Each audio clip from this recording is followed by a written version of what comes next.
Reddito di cittadinanza, accoglienza tiepida nella Marca, dove come nel resto del Veneto non si sono verificate code o i temuti assalti agli uffici postali e ai CAF. Eravamo pronti a un afflusso di utenza un po' più numeroso, dobbiamo dirlo, però di fatto insomma ci sono un andirivieni normale e naturale come qualsiasi altro giorno lavorativo. A spiegare come mai quasi 200.000 potenziali aventi diritto in Veneto, 20.000 solo nella Marca, non corrano a farsi avanti è la CGIL.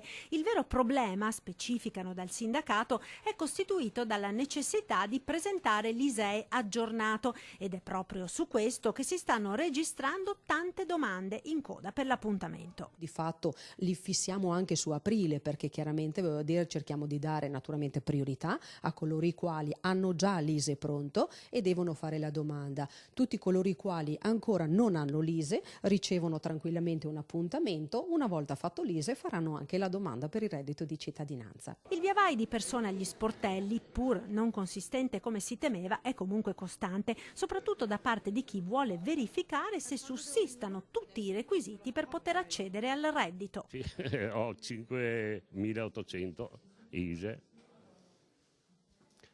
e qui sì, aspetto, spero di avere. Sì, per il reddito di cittadinanza, che è nucleo familiare. Per ISEE, ecco, ISEE, modello ISEE. Spera di ottenerlo? Spero sì, perché me lo danno, sì. Io prendo 450 euro di assegno sociale. Guardando me è una cosa utile, perché vivo con 285 euro al mese.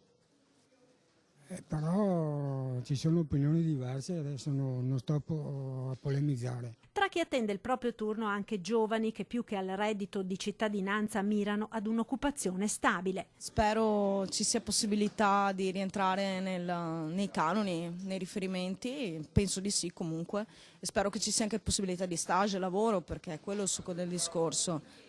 Preferirebbe un lavoro? Chiaro, ovvio, vengo da un diploma di elettronica e telecomunicazioni, mi piace impegnarmi, non è da me insomma, infatti non sono qui molto volentieri. Da quant'è che è senza lavoro? Io adesso da 3 mesi, non è tanto, però sono 3 mesi senza soldi e quindi ho le bollette che sono in arretrato e tra un po' mi staccano la luce.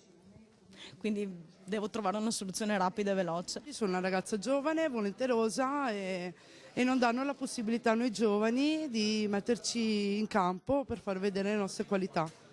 Ed è una cosa molto triste. Per il momento si prova a fare il reddito di cittadinanza, poi ben venga, se c'è offerte, proposte, volentieri. L'ultima volta che ha lavorato? L'ultima volta è stato 3 mesi fa.